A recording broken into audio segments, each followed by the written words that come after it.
अनेक ठिकाणी कुठचंही बटन दाबल्यानंतर कमळाला म्हणजे भारतीय जनता पक्षाला सत्ताधारी मत जात आहे.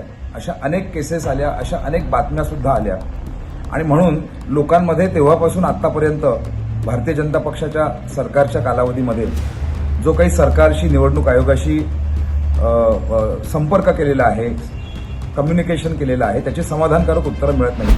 जय भारत.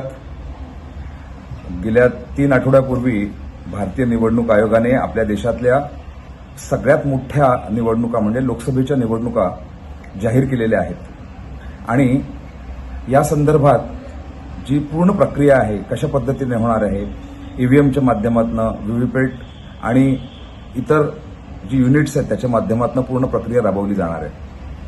तर गेल्या जवळजवळ 12 ते 15 वर्षांपासून ईव्हीएम बद्दल लोकांच्या मनामध्ये अनेक प्रश्न आहेत आणि ह्या प्रश्नांची उत्तरं निवडणूक आयोगाकडनं किंवा सरकारकडनं त्यांना मिळत नाही आहेत आणि म्हणून आम्ही 2019च्या लोकसभेच्या निवडणुकीच्या नंतर उपलब्ध माहितीनुसार जवळजवळ 55 लाख मतांचा कुठे काही हिशोबच लागत नव्हता आणि म्हणून ईव्हीएम विरोधी राष्ट्रीय जन आंदोलनाची स्थापना केलेली आणि या माध्यमातून आम्ही लोकशाही चौकटीमध्ये लोकांचा जो अधिकार आहे त्या अधिकारावरती काम केलं.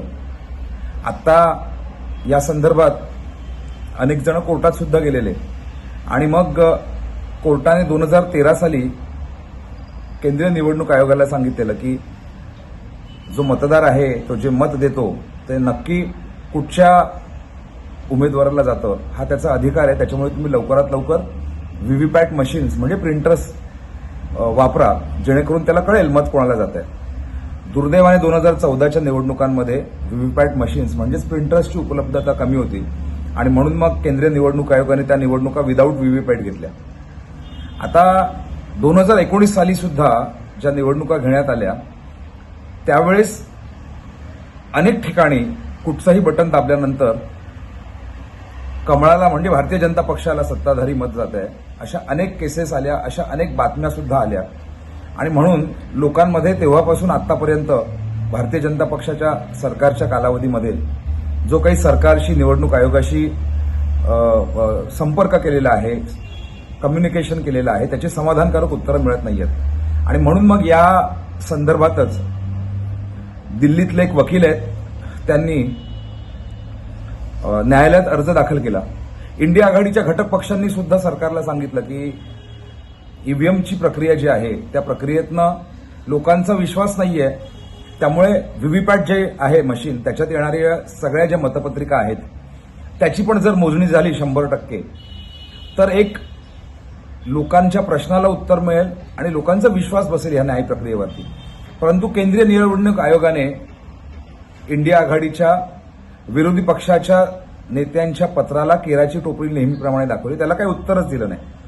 आपल्याला माहिती आहे की सध्या असलेले मुख्य निवडणूक आयुक्त आणि 2 निवडणूक आयुक्त हे 3 जण आहेत. याच्यातल्या दोघांची निवड सरकारने जो नवीन कायदा बनवलेला आहे ज्याच्यात स्वतः पंतप्रधान, एक मंत्री म्हणजे अमित शहा आणि विरोधी पक्षाचे म्हणजे काँग्रेसचे अधीर रंजन नावाचे चौधरी नावाचे जे विरोधी पक्ष नेते आहेत या 3 सोबत घेऊन एक प्रक्रिया राबवली. ती प्रक्रिया सुद्धा सदोष होती असं अधीर रंजन चौधरी यांनी सांगितलं, कारण सरकारतर्फे म्हणजे मोदी आणि शहातर्फे 200 लोकांची नावं सुचवण्यात आली. ती उद्या बैठक आहे त्याच्या आदल्या दिवशी आणि बैठकीच्या 1 तास अगोदर या दोघांकडनं सरकारकडनं अधीर रंजन चौधरी यांना 6 नावं सुचवण्यात आली.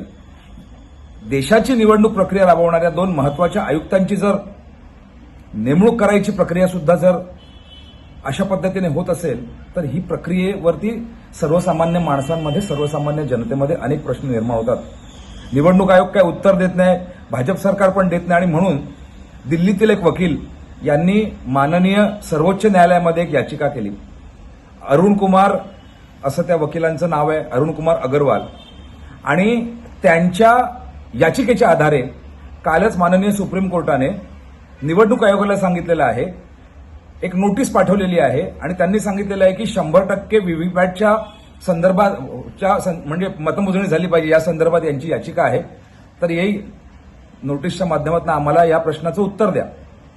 मित्रांनो, भारतीय संविधानातील कलम 21 आणि कलम 19(1)(a) नुसार या देशातल्या नागरिकाला भाषण स्वातंत्र्य आहे, अभिव्यक्ती स्वातंत्र्य आहे आणि त्या स्वातंत्र्याचा, त्या हक्काचा, त्या अधिकारानुसार मी जर मतदान असेल सर्वसामान्य माणसाला, त्याने दिलेलं मत हे कोणाला गेलेलं आहे हे कळण्याचा अधिकार असल्यामुळे ही माननीय सर्वोच्च न्यायालयाने निवडणूक आयोगाला पाठवलेली नोटीस अत्यंत महत्वाची आहे आणि या नोटिसीचं उत्तर निवडणूक आयोगाला द्यावं लागेल.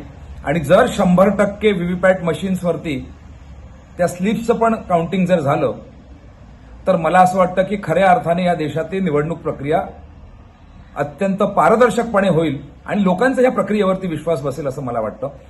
आमचं या क्षेत्रातला कार्यकर्ता म्हणून, आम आदमी पक्षाचा कार्यकर्ता म्हणून 100% व्हीव्हीपॅटची मोजणी झाली पाहिजे ह्या मताला पूर्णपणे पाठिंबा आहे. कारण आत्ताच्या पद्धतीमध्ये फक्त पूर्ण मतदारसंघातले, लोकसभा मतदारसंघातले फक्त 5 ठिकाणचेच व्हीव्हीपॅटच्या मतांची मोजणी होण्याची म्हणजे तसा नियम बनवलेला आहे निवडणूक आयोगाने. त्यामुळे माननीय सर्वोच्च न्यायालयाने जी काही नोटीस पाठवलेली आहे ती अत्यंत महत्वाची आहे आणि त्यानुसार जर निवडणूक आयोगाला 100% व्हीव्हीपॅटच्या स्लिप्सची मोजणी करायचा जर कोर्टाने आदेश दिला, तसा जर निर्णय झाला तर येणाऱ्या निवडणुकांमध्ये मला खात्री आहे की खूप मोठ्या प्रमाणात हालचाल होईल आणि लोकांच्या अभिव्यक्ती स्वातंत्र्याचा अधिकार अबाधित राहील. धन्यवाद.